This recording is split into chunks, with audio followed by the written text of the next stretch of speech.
Why oh why LGBTQ?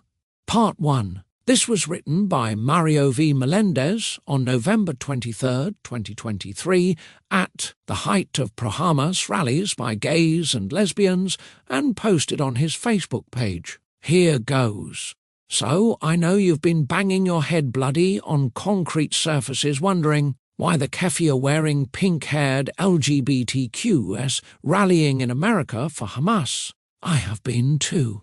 They know Hamas will throw them off a building if they even think of doing Pride Parade in Gaza, right? So why oh why are these retards supporting Hamas? What's that about? Well, let not your heart be troubled, 'cause I think I know the answer for this majorly twisted, masochistic sexual fetish spreading like wildfire in the LGBTQ community, the underdog principle, and the vicarious victimhood theory.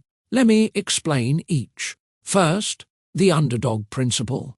The credit for it goes to Ilan Chernow of the Ayn Rand Institute. Unlike Dementia Joe, the plagiarist, I attribute.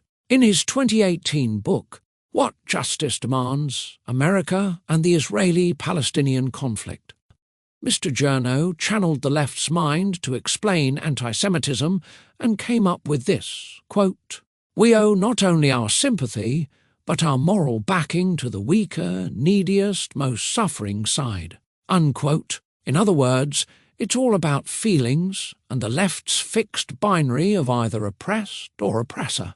Period. End of story. No questions asked. Facts like, it's actually the oppressed who's decapitating and burning babies. Be damned. Another academic, Dr. Nikos Sotirakopoulos, made an observation that validates the underdog principle.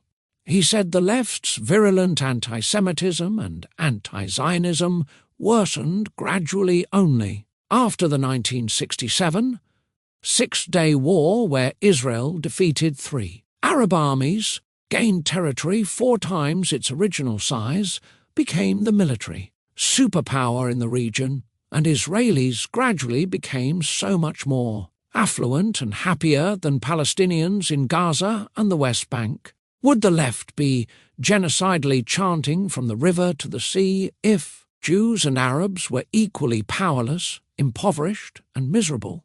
No way, Jose, says Dr. Sotirakopoulos. Find in the description below a link to a short blog that goes deeper into the underdog principle. It doesn't help Jews that the colour-unblind left sees their skin colour as too pale, quote unquote. Their derogatory term for their fellow whites, a race they hate in a self-loathing kind of way, and Palestinians as coloured. That plays majorly on the any colour but white pathological reverse racism of the left. That brings me to another weird sexual fetish, seemingly of the left, called self-degradation or self-humiliation.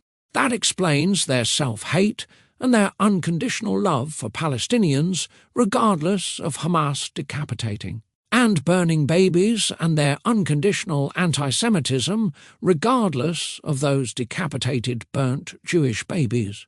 If you haven't noticed yet, to the left, non-whites can do no wrong. They can literally get away with murder, including brutalizing babies, raping women, hostaging elderlies, and using hospital patients as human shield. Okay? But that still doesn't explain the LGBTQ fetish for Hamas, you say? For that, we need an additional explanation, the vicarious victimhood theory. The credit for that goes to, drum roll please, none other than yours truly, Super Mario the illegal sociologist. If you've been reading my posts through the years, you probably have an idea what my theory is about. On victimhood, I've been bitching forever about it at American academia, the motherlode for all kinds of loony and toxic ideology. That'll be for part 2 at the end of this video. By the way, and full disclosure, I've always called America's so-called elite universities, or Ivy League as the MOAS, the mother of all swamps. It's where all the other swamps flowed from, including the Washington swamp. But I digress. Meantime, Have you heard of LGBTQH? We could all use a comic relief. So click at the link below. That's the end of the essay written by Mario V. Melendez on November 23, 2023.